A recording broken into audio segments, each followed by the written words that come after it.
profesor Orlando Fernández Aquino es doctor en Ciencias Pedagógicas por el Instituto Superior Pedagógico Félix Varela de Villa Clara, Cuba, homologado como doctor en Educación por la Universidad de Sao Paulo, Brasil, postdoctor en Educación por la Pontificia Universidad Católica de Goiás, PUC-Go, Brasil. En la actualidad es profesor investigador del programa de posgraduación en Educación, Maestría y Doctorando de la Universidad de Uberaba, UNIUB, de Brasil. Coordina el Núcleo Brasil de la Red de Estudios sobre Educación.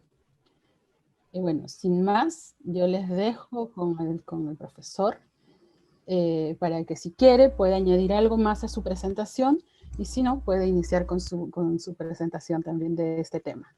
¿Sí? Bienvenido, bueno, pues Orlando. muchísimas gracias. Quiero agradecer muchísimo a las autoridades de la Universidad Antonio Ruiz de Montoya esta amable invitación que se me ha hecho para participar en este seminario de investigación con un tema que para mí es muy relevante. En especial quiero agradecer a la profesora Rosa Conimanja, pronuncié bien, Conimanja, Sí, así es. que con su equipo de formación continuada de la universidad y su apoyo ahí, pues hemos tenido un diálogo muy fructífero y que se concreta esta noche con esta intervención nuestra, con esta conferencia y demás. También quiero hacer un especial reconocimiento a la profesora Patricia Medina Sutta. Ella siempre me corrige porque yo tengo tendencia a decir Sutra y es Sutta.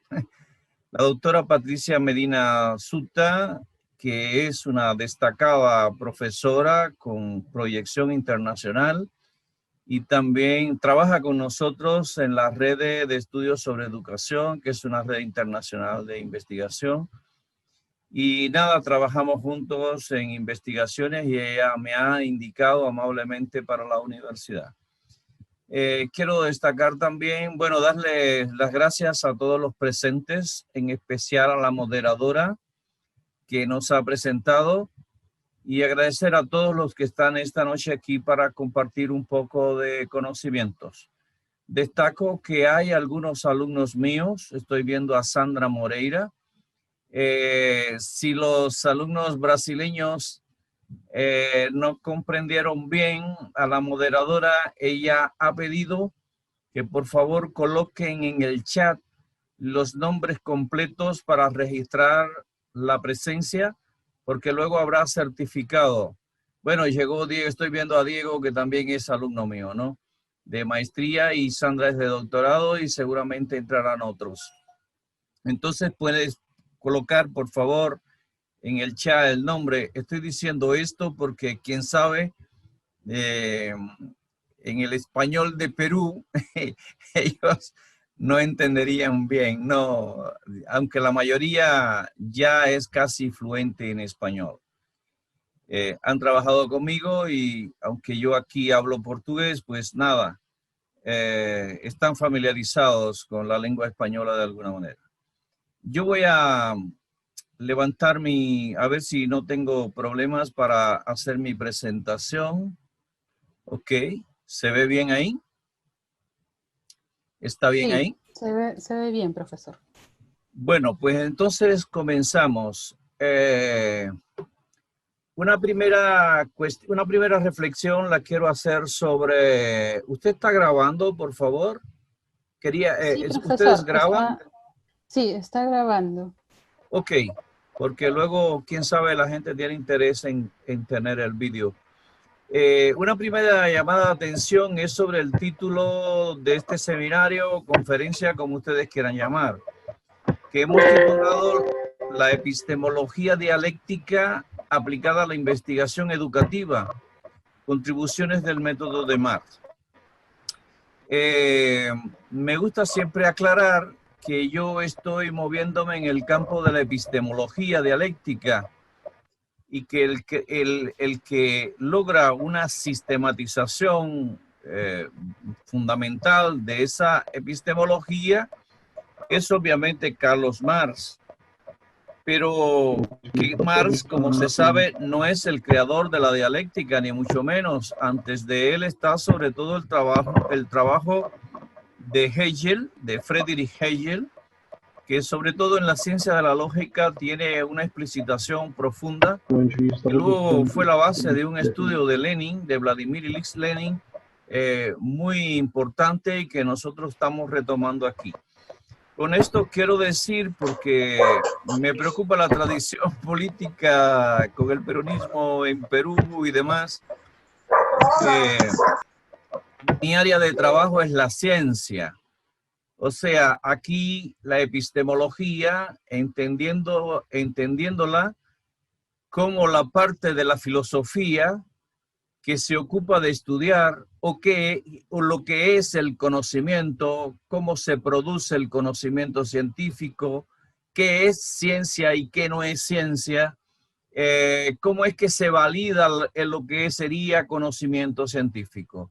O sea que yo no estoy trabajando con ciencia política, ni con propaganda política, ni nada que sea parecido a eso, porque lo que nos está interesando aquí es el modo de hacer ciencia y cómo es que nos podemos acercarnos a determinados objetos de investigación en el caso de la investigación educativa propiamente dicha. Entonces, me gusta siempre aclarar eso porque nuestra ocupación es la ciencia, que con eso no negamos otras formas del conocimiento igualmente válidas, como la puede ser el arte o el conocimiento mágico religioso o el conocimiento extraído de la práctica cotidiana. O sea, para nosotros todas las formas del conocimiento son igualmente válidas. Yo creo que la posmodernidad y a partir de la teoría de la complejidad, eso ha quedado muy claro. Y difícilmente haya hoy un teórico de la ciencia que no comparta la idea de que todas las formas del conocimiento son igualmente válidas. Claro que la modernidad, sobre todo a partir de Descartes, de su discurso del método, pues obviamente pregonaba que solo el conocimiento científico era válido y era la única forma y casi que la única exclusiva forma de conocimiento pertinente y válida. Nosotros obviamente no pensamos así, o sea, consideramos que todas las demás formas del conocimiento son igualmente válidas, pero en este caso la gente se está moviendo dentro del conocimiento científico y específicamente dentro de la epistemología, lo que hace que nosotros, pues nada, nos vamos a enfocar ahí y yo agradecería que preguntas fueran hechas, etcétera, al final de esta presentación.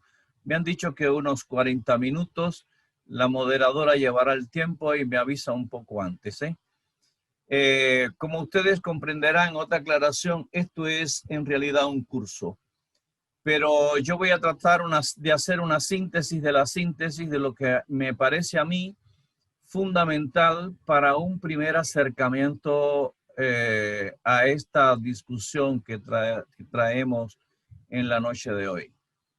El objetivo de esta conferencia es el siguiente. O sea, ¿qué nos proponemos esta noche? Nos proponemos establecer las relaciones entre la epistemología dialéctica creada por Marx y sus implicaciones para la investigación educativa. Yo soy un profesor que lleva muchos años trabajando en programas de maestría y doctorado en Cuba, que es mi país de origen, y también en el exterior, en varios países, y la gente ve que en el área de educación usted se encuentra con muchos investigadores que no tienen una epistemología definida. nosotros hemos hecho levantamientos sobre la formación de investigadores en educación, esto en Brasil, donde ahora mismo dirijo una tesis de doctorado que está casi pronta para ser defendida. Y usted ve que una de las grandes fragilidades que tiene la investigación educativa, prácticamente a nivel mundial, es que el fundamento epistemológico de esas investigaciones pues es muy frágil. Eso nos ha llevado a orientar una tesis de doctorado, claro. A mí me parece, es mi opinión, que ciencias particulares como pueden ser la pedagogía o la didáctica o la organización escolar o lo que se quiera, si ellas carecen de un fundamento epistemológico sólido, a mí me parece que son ciencias que se desenvuelven como castillos en el aire. Si usted no tiene un cimiento sólido, pues obviamente está, me parece a mí, que en un riesgo constante de fragilidad en la investigación. Para mí las epistemologías no son muchas. Yo voy a tratar la epistemología dialéctica con base, con foco esencial en las contribuciones de Marx. Pero obviamente yo puedo casi que listar con los dedos de la mano las epistemologías existentes hasta la actualidad. Así es que yo tengo en el positivismo una epistemología fuerte que hasta creado por la modernidad racionalista a partir del siglo XVII, si no me falla la memoria, el discurso del método de Descartes es de 1633. Ese dato habría que verificarlo, estoy abusando un poco de la memoria, pero a partir de la racionalidad moderna ha sido muy fuerte el positivismo y hoy sabemos que sobre todo en las ciencias de la naturaleza, en las ciencias médicas y en otras áreas del conocimiento, sigue siendo una epistemología muy fuerte. Está claro que el estructuralismo, sobre todo a partir del estructuralismo lingüístico de principios del siglo XIX, es una epistemología muy fuerte. Sábese que la fenomenología es una epistemología muy fuerte. La dialéctica materialista, esto que yo estoy tratando aquí, es probablemente la epistemología más extendida y más discutida en el mundo. Claro que ahora mismo algunos teóricos en América Latina y en Europa, sobre todo Buenaventura de Sousa Santos, están trabajando con lo que llaman la... se me va el nombre. Paso batido sobre Buenaventura y me coloco en el lado de la epistemología de segundo orden con autores como Carlos Delgado en la Universidad de La Habana que han, bueno, estaba hablando de Buenaventura de Sousa Santos, ellos llaman la epistemología del sur. Epistemología del sur muy fuerte, probablemente en Perú, en Colombia, he estado en Colombia y he hablado con algunos investigadores de esta área. Entonces, pues nada, y está claro para mí también que la complejidad es también una epistemología. El método de Grant-Morin tiene como 5 o 7 volúmenes, yo no me acuerdo de eso. No sé cuántos volúmenes tiene, pero es una obra profusa. Entonces, obviamente, usted tiene 4 o 7 epistemologías que son muy fuertes y compiten entre sí.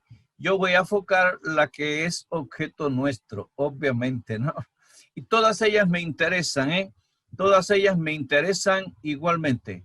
Pero aquí hablamos de epistemología dialéctica por la fuerza que tiene y por la capacidad interpretativa y de acercamiento a a los objetos de investigación, que a mí me parece que puede ser el tronco de muchas otras epistemologías, porque obviamente la complejidad no lo dice muy claro, pero está claro que el tronco de la teoría de la complejidad está en Marx.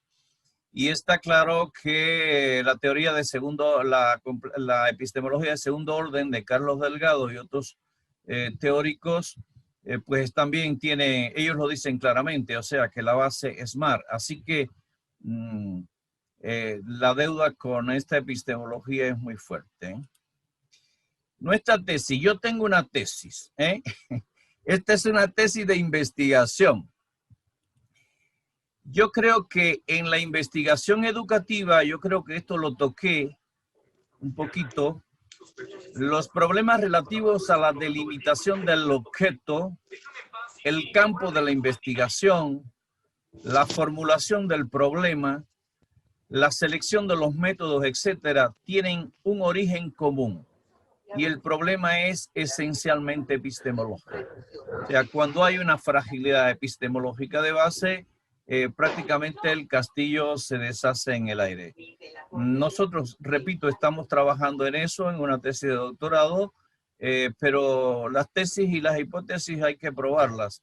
Ya tenemos, claro, investigación profunda sobre esto y tenemos bastante elementos para formular una tesis como esa.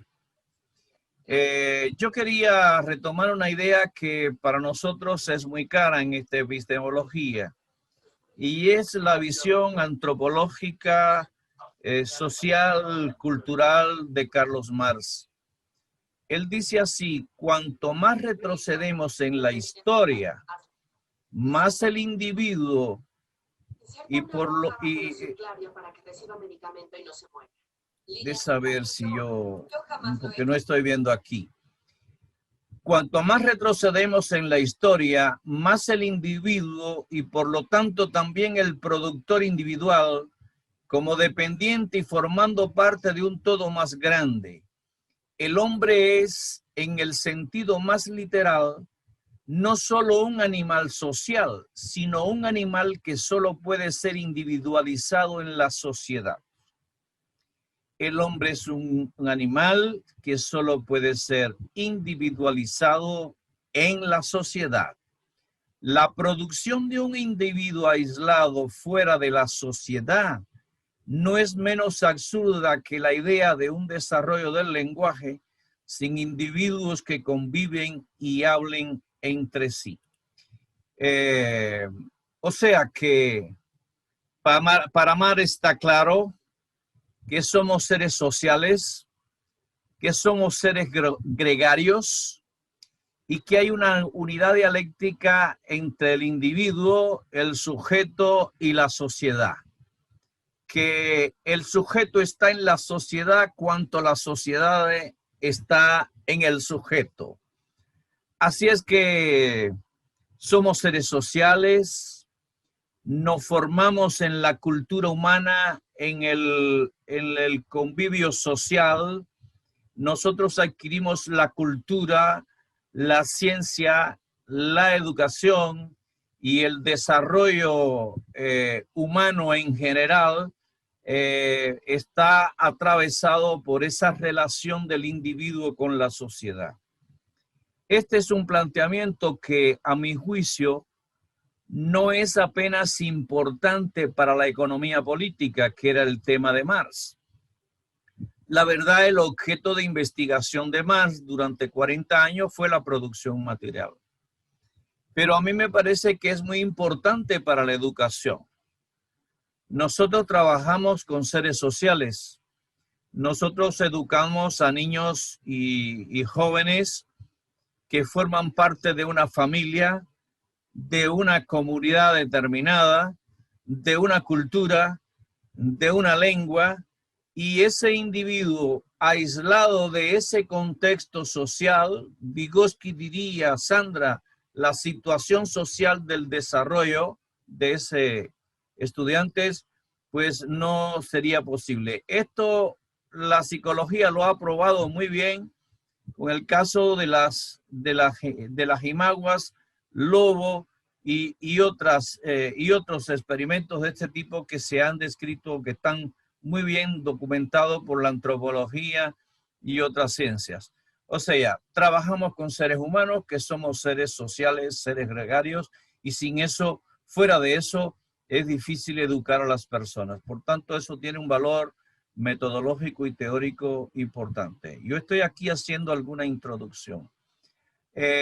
A mí me parece también que deberíamos, abuelo de pájaro, revisar un poco el concepto de educación. Yo he comprobado en la práctica con estudiantes de pedagogía y todavía de maestría y doctorado, que cuando usted pregunta para algunas personas que se forman como investigadores en educación, ¿qué es la educación? Usted escucha las cosas más incongruentes. Por tanto, yo quería repasar muy brevemente qué es la educación y cómo nosotros entendemos la educación. Porque nosotros trabajamos en pedagogía, trabajamos en didáctica, trabajamos en organización escolar, trabajamos en la organización de los procesos de enseñanza-aprendizaje, en la gestión de escuelas y por ahí va.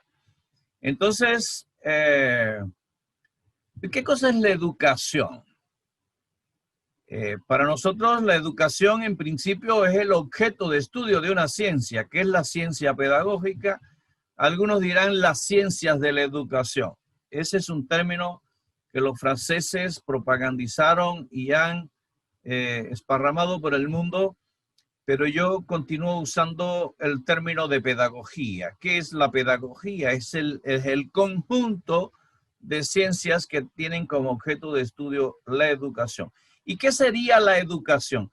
Porque si un investigador trabaja con educación y está investigando educación y no tiene claro qué es su objeto de estudio en el sentido amplio, obviamente, imaginen ustedes. Por tanto, la educación es el objeto de estudio de la pedagogía como ciencia independiente. Algunos alumnos me dicen, no, la educación es una ciencia. Falso, no se puede confundir la ciencia con su objeto de investigación. La educación no es una ciencia. La educación para su desarrollo práctico y teórico, ella necesita de la ciencia, pero ella es un objeto. La educación es una dimensión de la práctica social humana.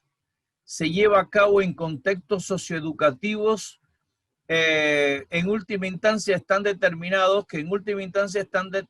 por variables siempre visibles de la producción material y espiritual de la época dada. O sea, la educación no es un fenómeno suelto, no es un fenómeno que no esté sólidamente interligado con los procesos de producción, con los procesos políticos y con variables económicas y políticas y de todo tipo. Por tanto, la educación forma parte de un tejido socioeconómico y cultural muy complejo. Si bien la educación es una categoría histórica que viene desde las comunidades primitivas, desde la antigua Egipto, desde Creta, pasa por la Grecia, Roma, Edad Media y pasa por la modernidad y llega hasta nosotros.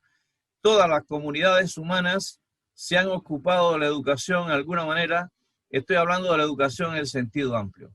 La educación como la producción en material es una categoría universal y singular. La educación es una categoría universal porque ella tiene una transversalidad histórica. Desde la comunidad primitiva hasta ahora, nosotros podemos rastrear la existencia de la educación con sus peculiaridades y con sus características. Por tanto, es una categoría universal abstracta, mas al mismo tiempo es singular, particular, en determinadas condiciones históricas concretas.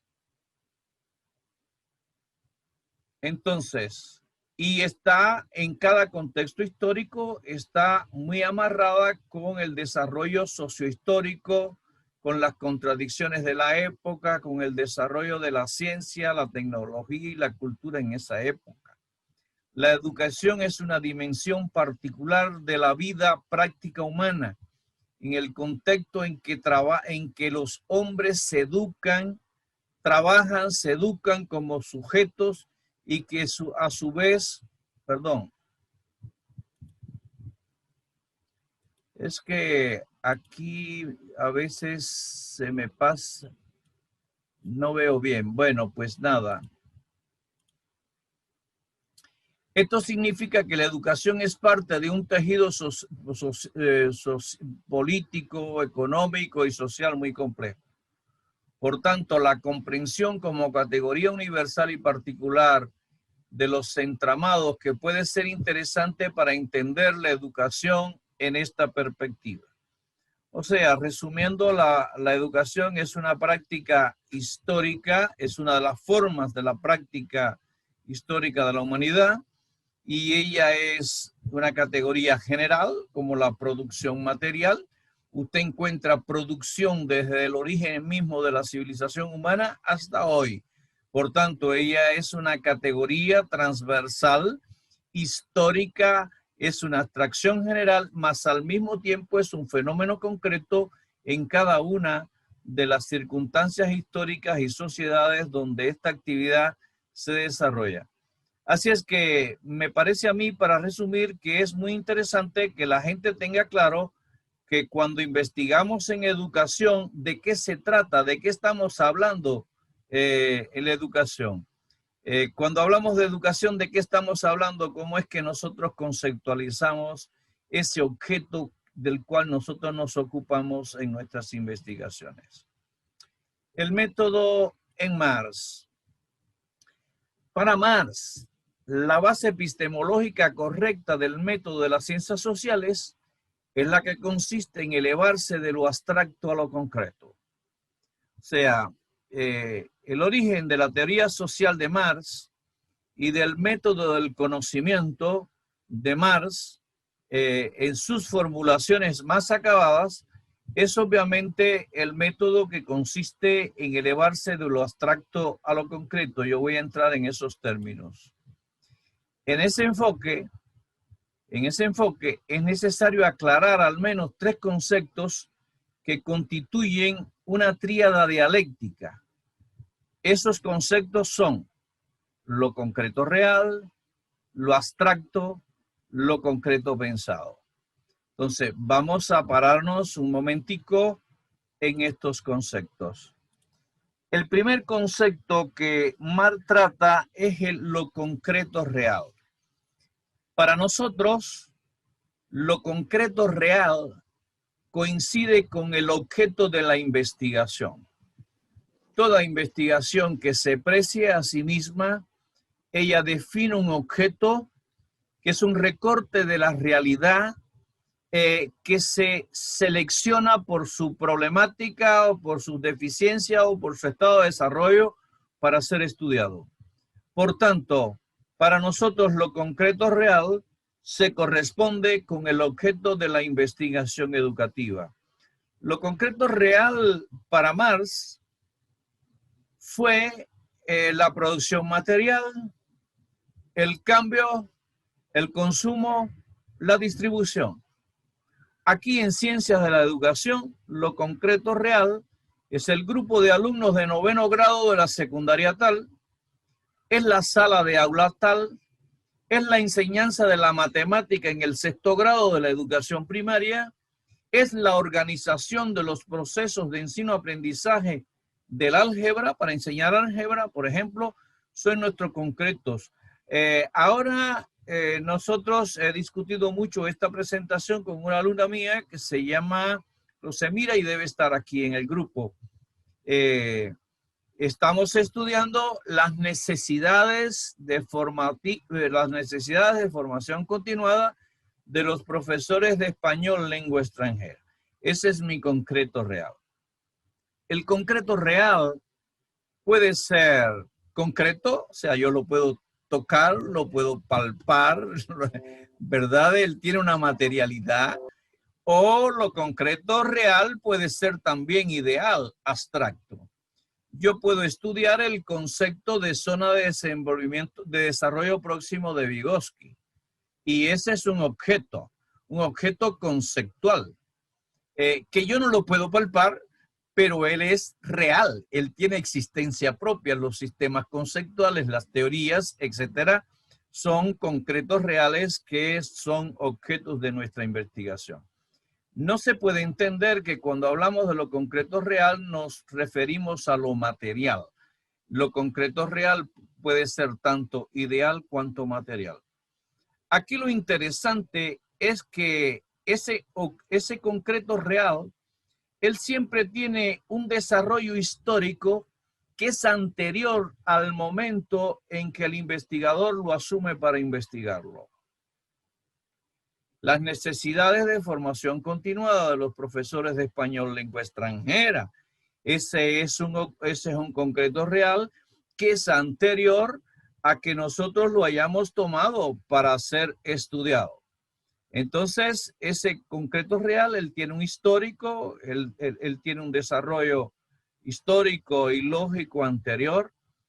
Y cuando el investigador se enfrenta a él siempre está dotado de sistemas conceptuales previos que le permiten acercarse al objeto en un primer acercamiento, pero que casi siempre esos sistemas conceptuales previos que el investigador tiene son insuficientes, necesitan ser reelaborados y construidos.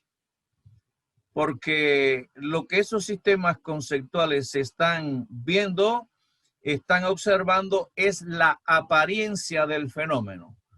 Esos sistemas conceptuales previos no son capaces de penetrar en profundidad y hallar lo que Marx dice teórico, la relación esencial que define lo que el objeto es.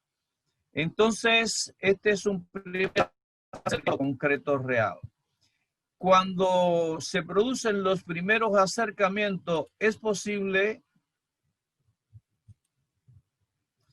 que el pensamiento pueda dar un pequeño salto, un salto intermediario a lo que nos llamamos la abstracción. En el momento de la abstracción se producen las primeras formulaciones teóricas abstractas. Es una operación del pensamiento que logra formular categorías o conceptos que reflejan en el pensamiento lo que yo puedo estar estudiando en el concreto real, sea este material o ideal. Entonces hay un movimiento de abstracción que permite abstraer, es separar los elementos esenciales del objeto de una totalidad mayor. O sea, yo me quedo con lo que es esencial y hay un movimiento de síntesis en esa concepción. Cuando yo pienso en el concepto de situación social del desenvolvimiento, yo he hecho un movimiento de abstracción que ya no tiene una ligación directa con el concreto real, sino que él se expresa como concepto, aunque ese concepto sea intermediario. En ese movimiento del pensamiento, generalmente, y las personas que piensan mejor, sea cual sea su enfoque epistemológico, pudieran dar el salto para lo que Marx llama de concreto pensado. Lo concreto pensado es la síntesis de lo diverso. Es la síntesis de la síntesis que incluye los elementos más esenciales y para lo cual el pensamiento se apoya en conceptualizaciones abstractas que viene manejando desde el momento del primer contacto con lo concreto real. Lo concreto pensado es una síntesis de múltiples determinaciones, es una concreción teórica elevada y compleja que sintetiza los elementos que vienen desde lo concreto real, pasaron por la abstracción y llegaron al pensamiento teórico que también llama Marx. Es aquella capacidad que tiene el sujeto de haber aprendido la esencia del objeto investigado y poderlo expresar, explicar y conocer profundamente. Aquí para mí los cuadros me están tapando, pero no sé si para ustedes aparece la tercera flecha roja que viene hacia abajo. ¿Qué acontece? Que estoy explicando esto muy rápidamente, pero obviamente esto llevaría aulas. Ojalá podamos dar un día, un curso en Antonio Ruiz de Montoya para explicar mejor estas cosas, ¿no? Claro que lo concreto pensado es una síntesis compleja que va a contener lo concreto real pasado por las mediaciones teóricas del momento de la abstracción y llegar aquí a este momento.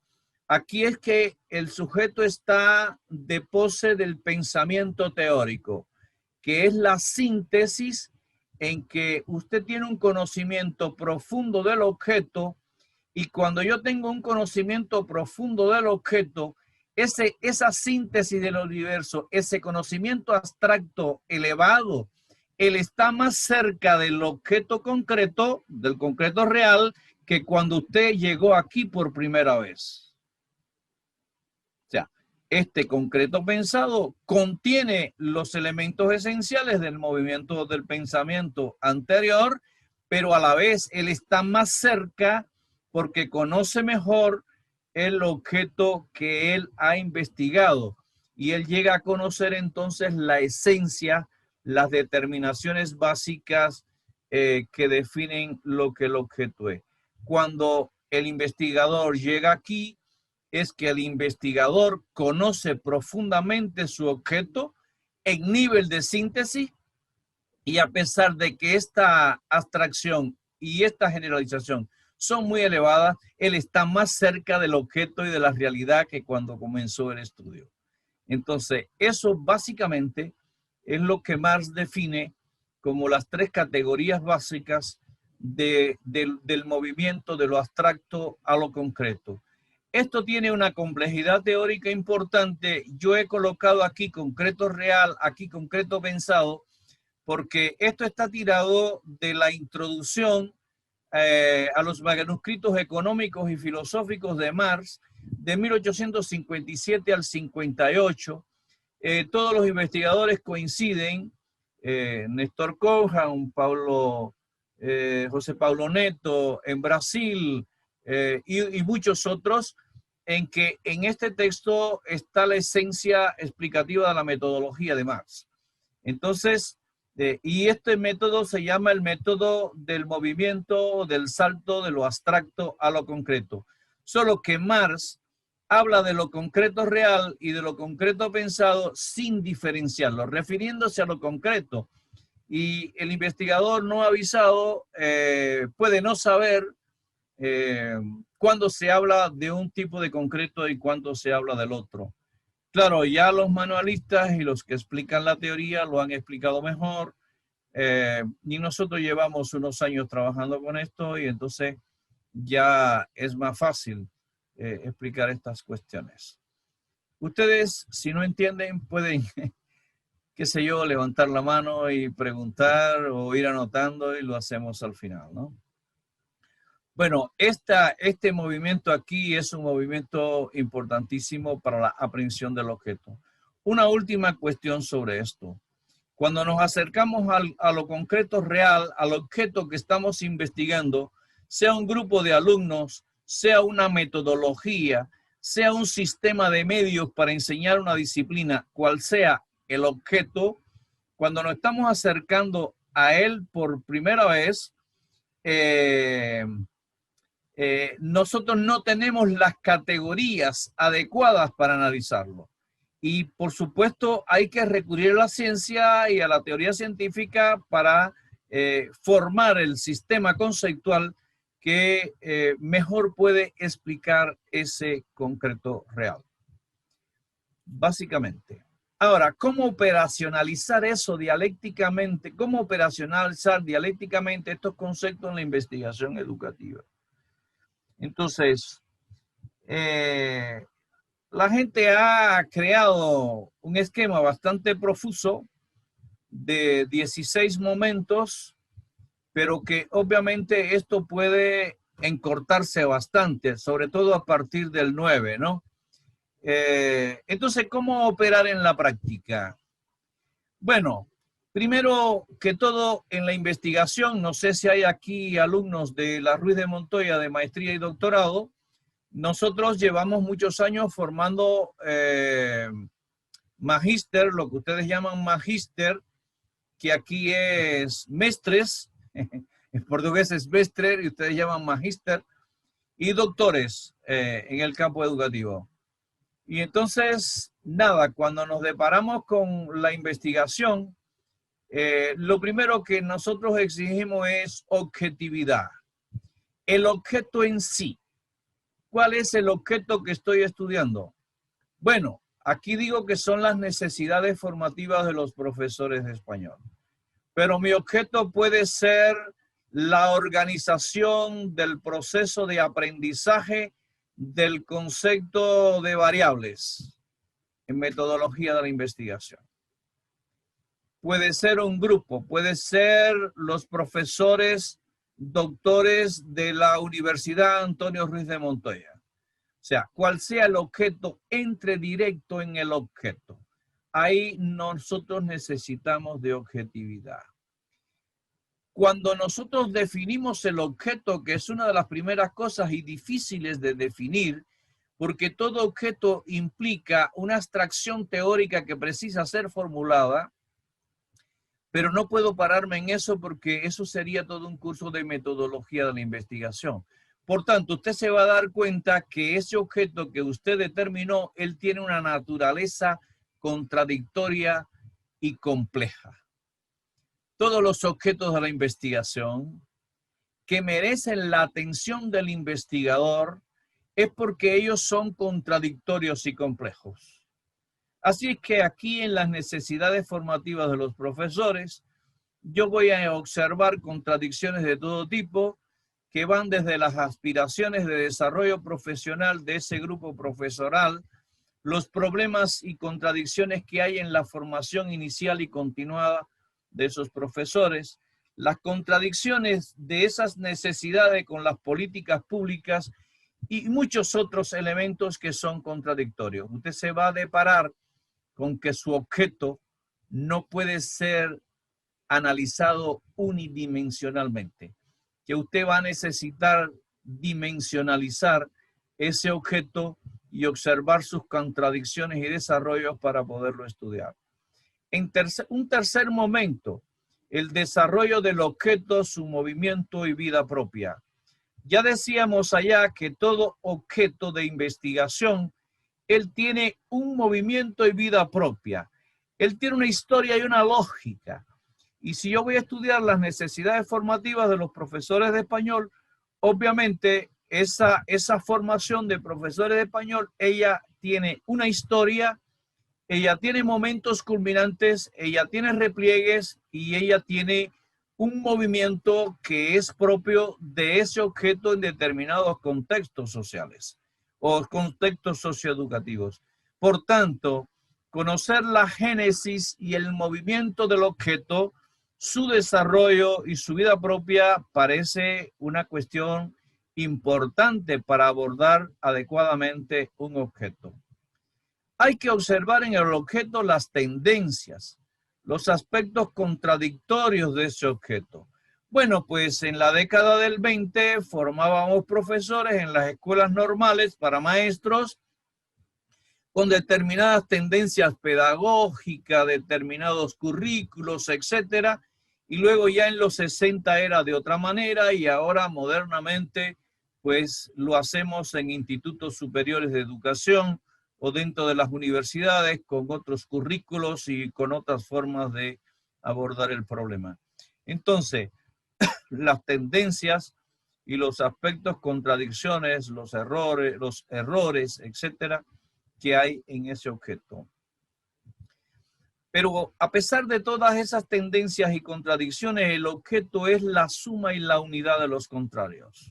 O sea, el objeto, él es una unidad. Este objeto, las necesidades formativas de los profesores de español, a pesar de su complejidad y de su contrariedad y de su historia y su movimiento, él tiene una unidad en sí mismo, no exenta de contrarios que están embutidos en ese proceso. Ahora, la lucha y el despliegue de los contrarios, las fuerzas contradictorias que determinan el objeto. O sea, usted va a observar que hay fuerzas contradictorias en ese objeto que puede venir de la administración, que pueden venir de la gestión, de los modos de gestionar la formación, pueden venir de las políticas públicas, pueden venir de las características de determinadas escuelas o universidades donde esos profesores se forman, y por tanto ahí hay un despliegue de luchas de contrarios que es necesario analizar. En el punto 7, la unión del análisis y la síntesis. El pensamiento necesita unir. El análisis descompone, el análisis diacroniza, el análisis sumariza. La síntesis hace el movimiento contrario, es el movimiento de síntesis, de quedarme con lo esencial. Hay un momento importante que son las relaciones de los componentes del objeto. Cada elemento está vinculado con todos los demás componentes. Usted va a ver que, por ejemplo, la formación de los profesores tiene que ver con las individualidades, tiene que ver con las clases sociales, con el poder económico, con las aspiraciones de desarrollo profesional y toda una serie de elementos que están actuando dentro de esos que forman parte, ¿no? Tiene que ver con las políticas, con el interés de determinados gestores educacionales por la formación y otros elementos. No solo hay que analizar las partes y los contrarios, sino las transiciones de uno para otro. Esto parece que es difícil de ver, pero claro está que profesores motivados pueden acceder a saltos cualitativos en el desarrollo con mayor facilidad, y que en grupos de profesores motivados, los desmotivados pueden pasar a ser motivados y por ahí va.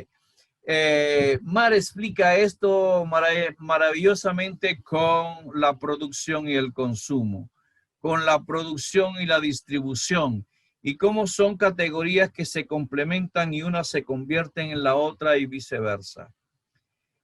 Un elemento importante en este enfoque epistemológico es entender que el ser humano no puede conocer el objeto de investigación de una sola vez.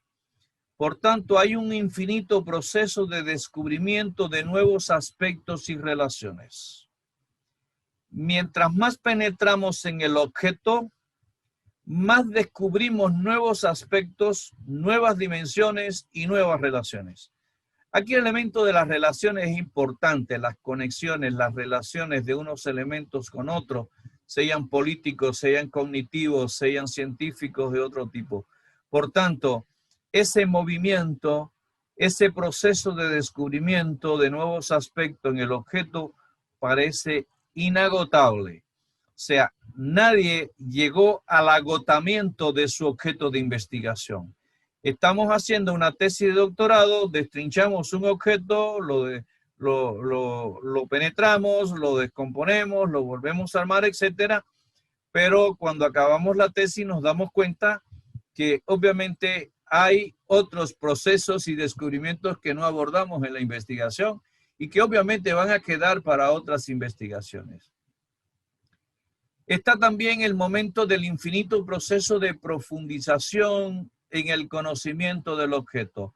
Bueno, estos dos elementos se dan la mano. Claro que usted puede sintetizar eso en uno. Y de la coexistencia a la causalidad, de saber si yo alcanzo a ver aquí esto. De la coexistencia a la causalidad y de una forma de interconexión a otra forma más profunda y más general. O sea, al principio la gente observa coexistencia de elementos, coexistencia de relaciones y elementos. Más después usted se va dando cuenta que hay unos elementos que son causa de los otros, y eso va creando una relación compleja que se da en el proceso de penetración del objeto. Aquí lo interesante en este enfoque es que el investigador, cuando él se depara por primera vez o las primeras veces con su objeto, él lo que está viendo es lo externo, lo fenoménico. pero lo externo, lo apariencial, lo fenoménico, no coincide con lo interno. Y lo interno es lo que determina lo que la cosa es. Marx tiene una frase bellísima que yo no la olvido nunca. Él dice que si lo externo, lo apariencial, coincidiese con lo interno, con la esencia del proceso investigado, toda ciencia sería inútil. Nosotros no precisaríamos de la ciencia porque lo esencial que hay que descubrir está evidente para todos. Ahora yo acompaño muy bien, me causa mucha curiosidad, conectado con los temas científicos, este problema de el trabajo con las vacunas contra el coronavirus.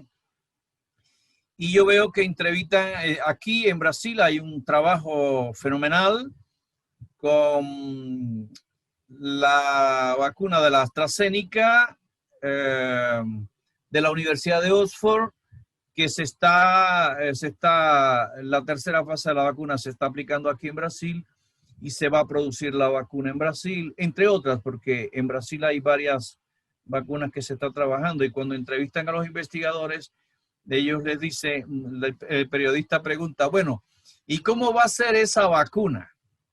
¿Cuál es su grado de inmunización? ¿Cuál va a ser su efectividad? ¿Por cuántos años un individuo queda inmunizado? ¿Cuál es la mejor vacuna? Y entonces el investigador siempre dice, bueno, nosotros estamos investigando, pero no tenemos respuesta para eso. La respuesta para eso la va a dar la investigación. O sea, que lo fenoménico, el resultado parcial, no me explica la interioridad del proceso. La esencia que yo estoy buscando, que es la mejor vacuna y la más efectiva. Y no es diferente en las ciencias sociales. O sea, nosotros para llegar a la médula del proceso que estamos investigando, hay que trabajarlo mucho y apoyarse mucho en la literatura y la experiencia para nosotros poder... estoy casi terminando, moderadora. ¿Me falta qué tiempo? Ya estamos... Dime que ya 15 acabó el tiempo. minutos. ¿Eh? Le doy 10 minutos, profesor. 10 minutos. Bueno, la repetición en una etapa superior de ciertas características y propiedades de la anterior. O sea, usted va a ver que en los procesos más desarrollados, ellos contienen los elementos menos de los organismos menos desarrollados. Esto así en las ciencias sociales cuanto en las naturales. Dice Marx que la anatomía del hombre ayuda a explicar la anatomía del macaco, porque los organismos más desarrollados biológicamente contienen en sí los gérmenes de los organismos menos desarrollados. Así es que cuando Marx estudia el capitalismo, la sociedad burguesa inglesa, el capitalismo burgués inglés del 19, era el capitalismo más desarrollado de la época y a partir de la estructura de ese capital podían estudiarse las reminiscencias del feudalismo, del esclavismo y otras formas de producción menos desarrollada. Déjame ver si yo logro ver esta otra. El aparente retorno a lo antiguo, o sea, negación de la negación. A veces nos da la idea de que estamos retornando al mismo punto, pero nunca se regresa al mismo punto. Es una espiral dialéctica del conocimiento en que en ese desarrollo los elementos anteriores van se integrando de manera dialéctica a los nuevos momentos de la investigación. La transición de la cantidad en calidad y viceversa. Hay una enorme discusión, en los años 80 hubo una discusión enorme sobre los paradigmas de la investigación y que si lo cualitativo y que si lo cuantitativo y por ahí va. Para este enfoque, calidad y cantidad se dan la mano. Yo puedo hacer análisis cuantitativos de datos cualitativos y de datos cualitativos yo puedo hacer perfectamente análisis cuantitativo. Por tanto, yo no pierdo tiempo discutiendo si la pesquisa es cualitativa o cuantitativa, porque eso para este enfoque no hace falta, esa discusión está superada No hay una dicotomía entre calidad y cantidad. De saber si yo puedo ver aquí. La lucha del contenido con la forma y el rechazo de la forma al contenido y viceversa. O sea, hay una pugna siempre entre forma y contenido, si bien eso no es siempre visible. A veces en el arte, las investigaciones artísticas trabajan más con esto, pero yo creo que en el campo de la educación no sería tan rápido, tan notorio. Ahora, he puesto en 3 slides el cómo operacionalizar el trabajar con un objeto en la investigación educativa, sea cual sea. Resumiendo, dice Lenin que en una palabra, la dialéctica puede ser definida como la doctrina de la unidad de los contrarios. Esto encarna la esencia de lo dialéctico, pero exige explicaciones y desarrollos. Esas explicaciones y desarrollos de lo dialéctico es lo que yo he tratado de explicar en los 3 slides anteriores, donde operacionalizo el método de cómo proceder. Claro que lo hago bien analítico, pero eso puede obviamente ser sintetizado a 3 momentos, 4 momentos, 5 momentos, dependiendo de la complejidad del objeto. Representación en un objeto concreto. Vea, aquí yo tengo un objeto. Este objeto que está en amarillo lo he denominado las necesidades formativas de los profesores de español. Cuando yo me deparo con un objeto, este objeto, las necesidades formativas de los profesores de español, por su naturaleza, yo podía situarlo en este sistema teórico. El sistema teórico de los avances de la teoría y la investigación sobre la formación de profesores. Pero si yo tengo un objeto y lo coloco en su supuesto campo teórico y trato de resolver ese objeto, de estudiarlo y de destриncharlo dentro de ese sistema teórico al cual él pertenece por naturaleza, difícilmente yo voy a poder explicar el objeto. Porque todo el objeto, dada su complejidad, él debe ser situado en determinadas zonas de complementariedad con otros sistemas teóricos que también lo abordan. Así es que para yo trabajar este objeto, que son las necesidades formativas de los profesores de español, yo voy a necesitar trabajar la base legal de ese objeto. Las políticas públicas sobre la formación de profesores que son comunales. Hay una comunalidad con el objeto. ¿Cómo estudiar la formación de los profesores si yo no reviso las políticas públicas sobre formación de profesores? Todos vivimos en sociedades, nos debemos a un sistema educativo y hay una fundamentación legal de todo eso. No puedo detenerme mucho. Pero yo voy a necesitar de un sistema teórico porque yo estoy estudiando necesidades. ¿Y cuál es la ciencia que me estudia las necesidades y el enfoque que voy a seguir?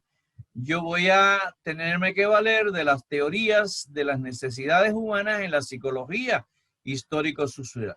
Porque si yo estudio necesidades de los profesores, y los profesores son seres humanos sociales, vivos y concretos, pues para estudiar necesidades humanas yo voy a necesitar también el subsidio teórico de este sistema que le llamo de las teorías de las necesidades humanas en la psicología histórico-cultural.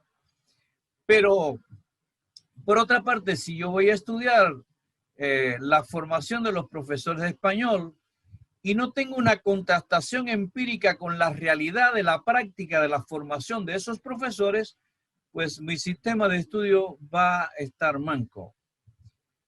Por tanto, nuestra tesis, y que nosotros aplicamos consecuentemente a la pesquisa, aquí hay varios alumnos míos, es que mi objeto de estudio yo lo sitúo en la zona de comunalidad de ese objeto con otros sistemas, el sistema de la práctica, el sistema de las teorías, el sistema de las políticas públicas, etcétera, para poder penetrarlo en profundidad. Si yo vuelvo al inicio, coloco este objeto solo en el avance de la teoría sobre la formación de profesores, obviamente yo no le voy a dar una solución a ese problema, a ese objeto.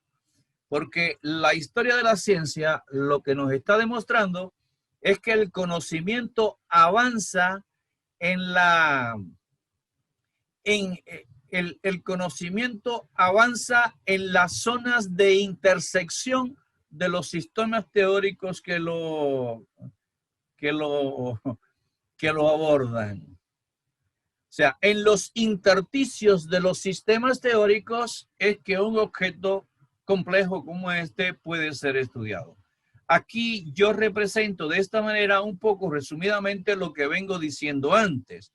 Este es un objeto complejo, contradictorio, que choca con las políticas, que choca con las teorías psicológicas, que choca con los resultados prácticos de la investigación. Por tanto, si el conocimiento avanza en los intersticios o en la zona de comunalidad de los sistemas teóricos que lo abordan, y yo no sitúo mi objeto de estudio ahí, yo no estoy haciendo un estudio dialéctico, materialista, contradictorio y complejo. ¿Está bien? Bueno, podríamos estar... Conclusiones. El método de Marx podría ser la forma lógica profunda de la investigación educativa, para ser coherente con el hecho de que la educación es una dimensión concreta y a la vez universal de la práctica social humana, o sea, como hecho humano o social. Otra conclusión, se necesita esfuerzo para entender la dinámica, me refiero a esfuerzo intelectual, se necesita esfuerzo para entender la dinámica y las contradicciones de la práctica educativa, sus contradicciones, las contradicciones del objeto son el punto de partida para la elaboración de las categorías, o sea, abstracciones en cada situación investigativa. Los conceptos elaborados allanan el camino para el salto de lo abstracto a lo concreto. Otro, el pensamiento concreto es la síntesis mental del conocimiento educativo en sus interrelaciones. A veces aquí los cuadros me tapan.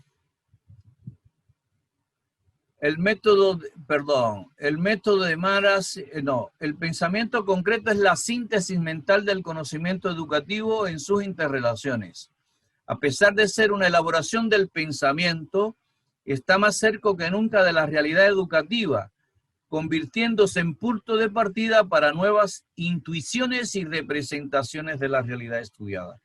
Si allá en lo concreto pensado, yo estoy más cerca de la realidad porque la conozco mejor, ese conocimiento es punto de partida para nuevas interpretaciones y nuevos estudios y nuevos objetos de investigación. El método de Marx hace un doble movimiento. Primero es investigativo, diacrónico, histórico. Y segundo es expositivo, explicativo, lógico, teórico, sintético. Estos métodos están interconectados, pero no coinciden. Historia y lógica se interpretan. De esto yo no hablé en la conferencia, pero en realidad lo que dice Marx es que el método de la investigación, el paso a paso de la investigación, no coincide con el método de la exposición. O sea, la investigación yo la realizo de una manera, pero a la hora de escribir la tesis, o el artículo científico o el reporte de investigación, yo voy a usar la lógica de la exposición y no la lógica de la investigación. Eso muchos alumnos de maestría y doctorado tienen muchos problemas con esto, porque quieren describir todos los detalles de lo que hicieron en la investigación en su tesis o su reporte de investigación. Y eso no es posible porque el método lógico aquí gana el espacio. En este enfoque, nunca llegamos al agotamiento del objeto. El conocimiento se desarrolla ad infinitum en forma de espiral dialéctica del conocimiento. Bueno, es eso ahí. Muchas gracias a todos por la paciencia. Y es eso, una síntesis muy apresurada y sintética de esta epistemología que puede ser tremendamente útil desde mi punto de vista. Aquí es Stockshire, ahora para salir de la presentación. ¿No es, moderadora? Sí, así es. Ok, Bien, muchas gracias, profesor. bueno. Solo para aclararlas, para responder algunas consultas, esta sesión se está grabando y les vamos a compartir la grabación. Bien. Ok. Bien, Está llena la sala, veo que hay 99 personas. yo veo 100 aquí, yo 100 veo 100. personas. Sí, Bueno, porque bueno, yo no me veo a mí mismo. 99. Bueno, hay una consulta, bueno, puedo partir por ahí. De repente, si ustedes tienen alguna consulta, también pueden, es el momento, ¿no? Hace ya bastantes minutos, Gustavo Marihuasca escribe, ¿cómo se correlaciona la cultura y educación? ¿Cómo? Gracias. ¿Cómo se correlacionan la cultura y educación? Respondo ahora. Bueno, esa Sí, es una claro. pregunta muy interesante, ¿no? Eh, yo soy un estudioso de Vygotsky. Mi tesis postdoctoral fue en la base de investigar el método de Vygotsky. Yo creo que la cultura es la que nos humaniza. Y cuando hablo de cultura, hablo en el sentido amplio. La ciencia es cultura, el deporte es cultura de la buena, el arte es cultura, la epistemología es cultura. Eh, y uno de los objetos principales de la investigación, de la educación como práctica social humana, es justamente allanar el camino de acceso de los jóvenes y de los niños, el acceso a la educación y a la cultura. Yo creo que la escuela es el locus principal, el locus civilizatorio principal de la humanidad. O sea, ninguna otra, en mi percepción, estoy hablando desde mi punto de vista, la principal institución civilizatoria de la humanidad es justamente la educación, es la escuela, porque la escuela nos da el acceso a la cultura. La escuela no apenas enseña matemática o ciencias naturales o gramática española o lengua inglesa. La escuela necesita promover la cultura, precisa promover el arte, me refiero a la cultura artística. Los niños en la escuela deberían aprender a bailar, a cantar, a tocar piano. Vygotsky dice que todo ser humano tiene derecho a acceder a los productos más elaborados de la cultura. Desde la mejor comida como producto cultural hasta el arte más refinado y la ciencia mejor hecha. Por tanto, para mí no hay dicotomía entre educación y cultura. La educación es la mejor cultura que podamos dar. Y eso, la escuela es. Ahora vean ustedes, estoy leyendo los reportes internacionales. El 86% de la matrícula de los alumnos más desvalidos está fuera de la escuela con esto de la pandemia. Y el PNUD está demostrando que el índice de desarrollo humano está cayendo a nivel mundial, porque tenemos los niños fuera de las escuelas. Y que vamos a pagar una tara importante por separar a los niños de la sociabilidad, de las relaciones humanas y del convivio social que es la escuela, como centro cultural y civilizatorio por excelencia. Digo más para callarme aquí. La escuela debería ser el centro cultural por excelencia de toda comunidad humana. Gracias, profesor. Después Candy pregunta, Cándida Broncano, ¿cuál es la diferencia entre el método dialéctico de Marx con el método sociológico positivista desarrollado por Durkheim. Por Durkheim.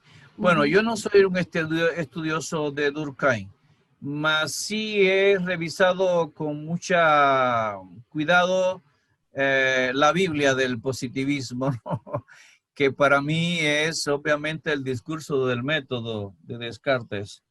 Para mí el positivismo es fragmentador de la realidad. La realidad no es fragmentada. La realidad es una sola.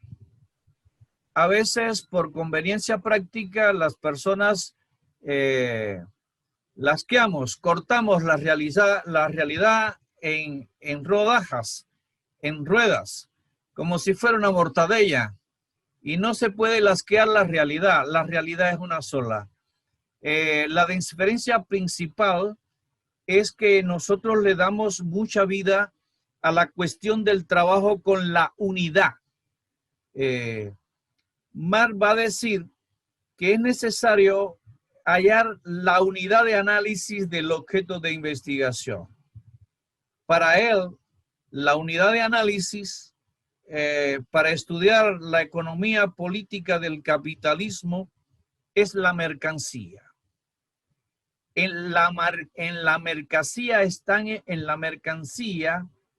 embutidas todas las relaciones y nexos que permiten explicar la economía política burguesa.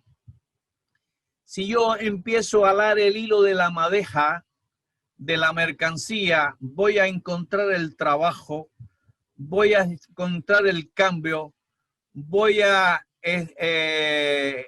encontrar el trabajo asalariado, voy a encontrar la distribución, voy a encontrar el consumo, porque todo está en esa unidad de análisis.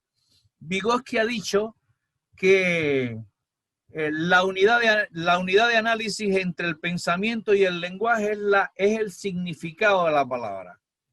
El significado de la palabra no pertenece ni a la lengua ni al pensamiento. Ella es la unidad que liga pensamiento y lenguaje. Por tanto, nosotros no fragmentamos la realidad.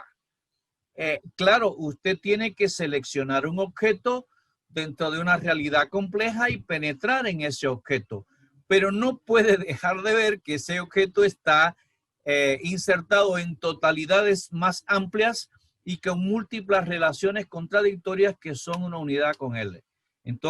Entonces yo creo que el positivismo, yo tengo muchísimo respeto por el positivismo. No soy estudioso de Durkheim, porque hay muchísimas cosas que nosotros aprovechamos del positivismo. Esto de definir un objeto claro de la investigación, eso no lo inventó Marx. Eso es del positivismo.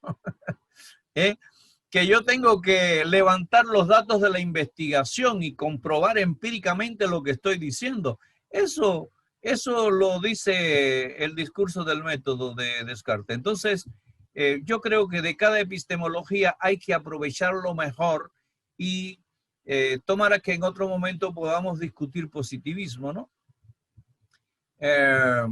Hay que aprovecharlo mejor y usarlo, porque una cosa tengo clara para la persona que hizo y para el auditorio en general: ninguna epistemología y ninguna teoría es capaz de explicar la complejidad del mundo. El mundo es más diverso y complejo de lo que las epistemologías y las teorías pueden explicar. Y eso nos lleva a que el investigador va a necesitar tomar de una epistemología o de una teoría y formar su propio cuadro conceptual de acuerdo con el objeto que está investigando. No sé si he podido responder. Sí, creo que ha sido bastante adecuada la respuesta. Bien. Tengo aquí algunas consultas por tiempo. Voy a, digamos, elegir las que sean relacionadas, ¿ya? Porque si no nos quedaríamos hasta las 9 de la noche aquí.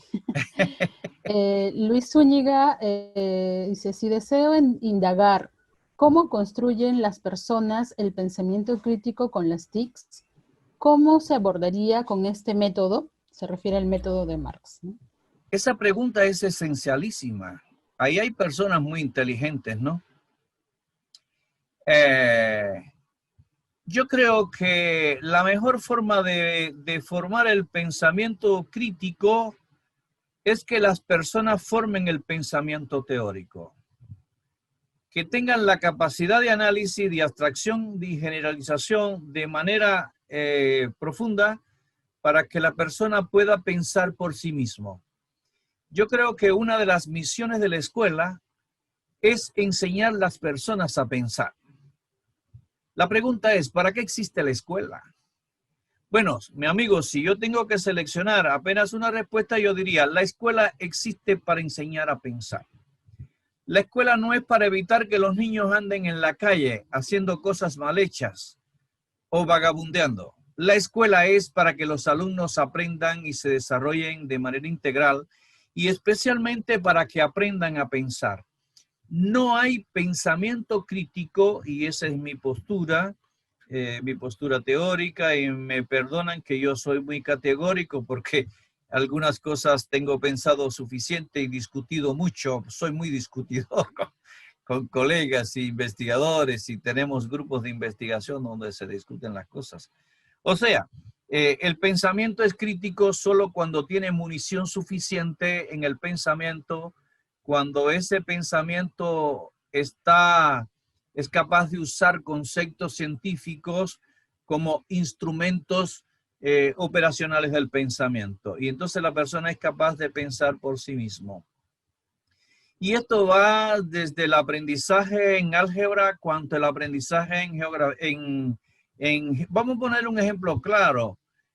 Si el alumno sabe lo que es una perpendicular y lo sabe científicamente, él siempre va a pensar científicamente ese concepto. Bueno, ¿cuándo yo tengo una perpendicular?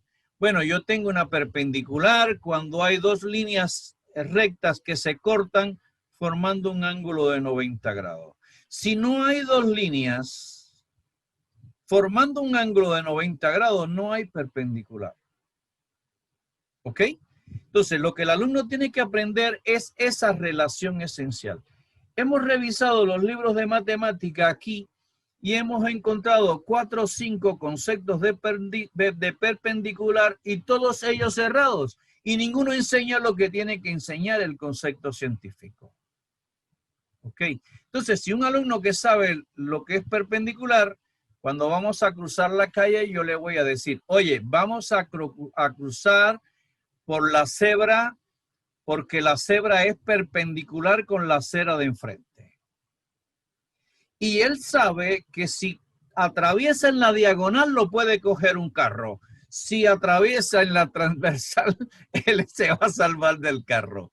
Pero ¿qué pasa? Que el pensamiento está operando con conceptos científicos. Ahí es que se puede ser crítico. Cuando usted es capaz de pensar por sí mismo, cuando el sujeto es cada vez más sujeto, él no es manipulable porque él tiene capacidad de pensamiento crítico realmente. Ahora, lo que yo tengo en contradicción es que a veces se habla superficialmente de formación del pensamiento crítico, es vaciado de contenidos científicos y es vaciado de herramientas para el pensamiento. El pensamiento es vaciado de ciencia, de cultura, de arte, pues él no puede ser crítico. Y entonces el punto de partida es darle la oportunidad a los muchachos, crear situaciones de aprendizaje que permitan esa formación del pensamiento de manera rigurosa. En una palabra, que se llegue al pensamiento teórico de Marx. Listo, gracias. Bueno, y tengo unas 2 o 3 preguntas más. Una es, ¿cuál es la diferencia entre el enfoque cuantitativo, cualitativo, mixto con el enfoque dialéctico? Bueno, he trabajado mucho con el enfoque mixto de Sampieri. Seguramente la gente viene por Roberto Hernández Sampieri. Sampieri y otros teóricos, su grupo, que para mí Sampieri ha escrito el mejor tratado de metodología de la investigación de la era moderna, de acá.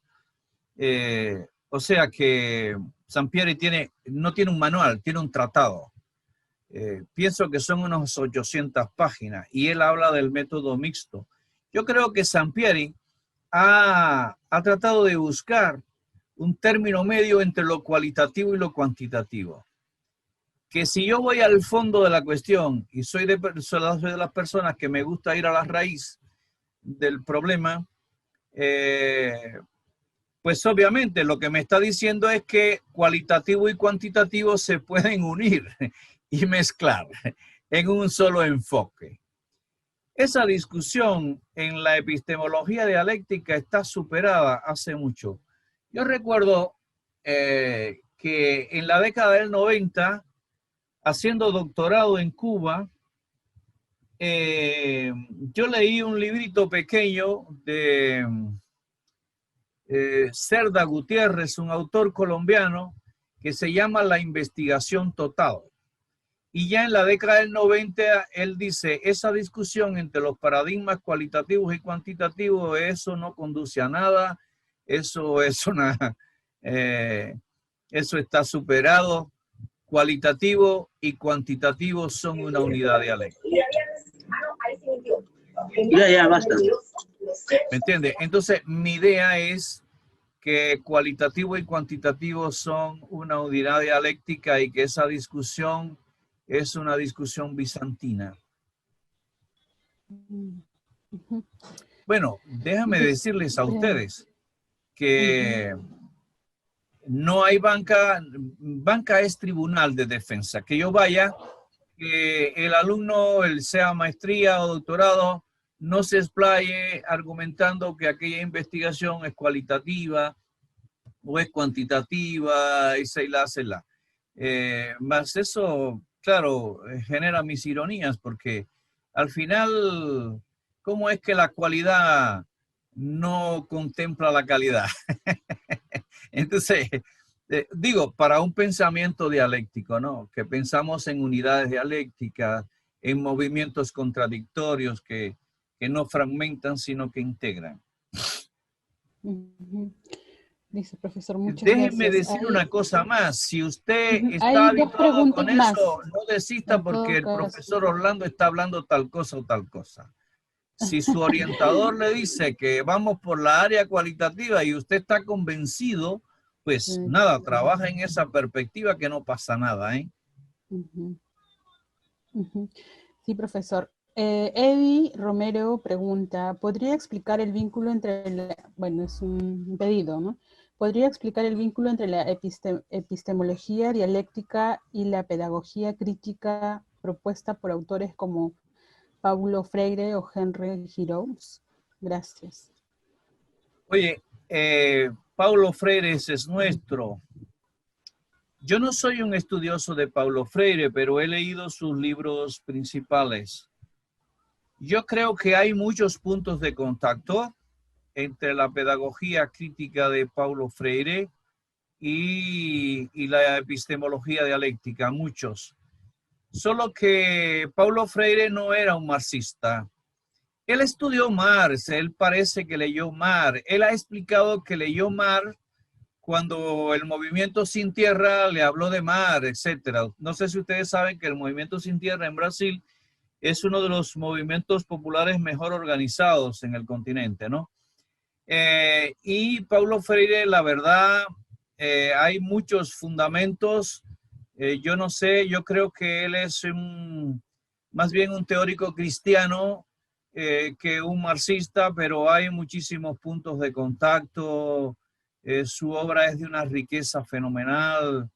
Es un pensador de altura, de mucho peso. Y yo creo que deberíamos leer Paulo Freire, sí, porque hay muchísimos puntos de contacto. El problema de lo social, el problema de las clases que está en Paulo Freire, el problema de la criticidad con respecto a la sociedad, la cuestión de que la ideología de los desvalidos y de las clases menos abastadas pueden ser pregadas desde la escuela, pueden ser predicadas de la escuela y formar ese pensamiento crítico que subvierte determinadas realidades para superar la explotación y las desigualdades, eso tiene muchísimo valor y coincide con muchas cosas de más, ¿no?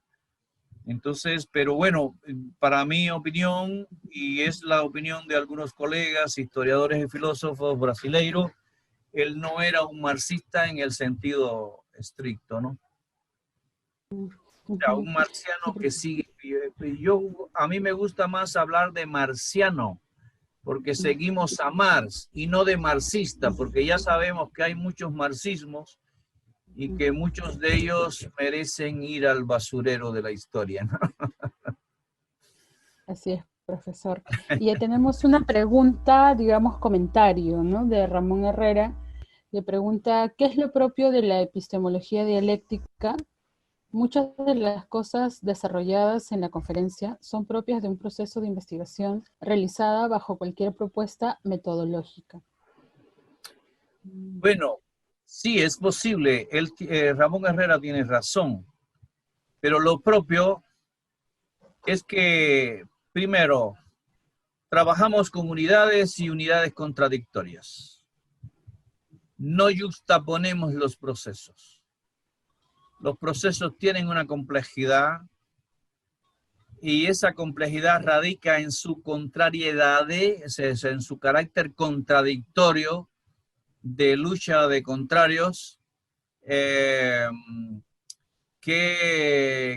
hacen la característica esencial. Por eso dice Lenin que la dialéctica es la ciencia de la contradicción, o sea, el pivot, digamos, del análisis es la no fragmentación y la observación de las contradicciones en el objeto, su movimiento, etc.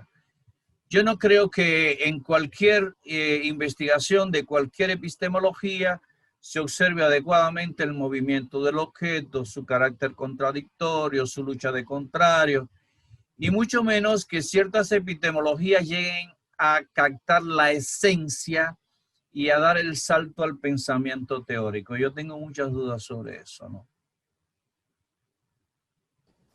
Bien. Está claro, he comprobado en la práctica. Bueno, tú me mandas a callar cuando sea necesario. No, profesor, pensé que ya había Que muchas terminado. personas, Termine. por el método inductivo, pueden llegar a formar el pensamiento teórico. Ok.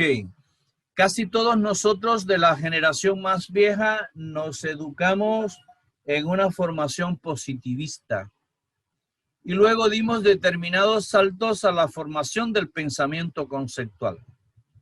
Pero no todas las epistemologías conducen a esto. Esta historia del profesor reflexivo de Sean, esta historia de formar el pensamiento crítico, pero sobre una base no dialéctica y que no le da munición al alumno para formar conceptualmente el pensamiento, me parece a mí que eso se queda en discurso vacío. Es mi apreciación, yo puedo estar errado, yo parto de que puedo estar errado, ¿no? Y que las verdades no son absolutas. Listo, Sí. profesor, muchas gracias y también espero que se hayan respondido las consultas. Entendemos, el tiempo es cruel y hay varias preguntas, pero digamos he tratado de elegir los que están vinculados al tema, ¿no? Así es que nada, profesor, si puede dirigirnos las palabras finales para ya cerrar este webinar y nada, yo después ya me despido también. Bueno, yo solo tengo que agradecer la nutrida presencia de ustedes en esta actividad, la paciencia para escuchar a la gente, y yo solo tengo que agradecer también la confianza en que se ha depositado en uno para poder tener un diálogo tan fructífero con esto, porque siempre me motiva a hablar con jóvenes y con gente que probablemente piensa diferente, ¿no? Y cuando aparece gente que pregunta cosas tan interesantes como ustedes han preguntado, pues es una provocación para el pensamiento crítico. Entonces, muy buen descanso para todos ustedes. Sí hay, la profesora Rosa tiene mi email y Aarón también. Si hay preguntas, si me quieren escribir, yo con muchísimo gusto les escribo. En buen español, porque luego se me meten algunas palabras en portugués. pero ustedes me sabrán disculpar porque llevo muchos años en Brasil, 15 años.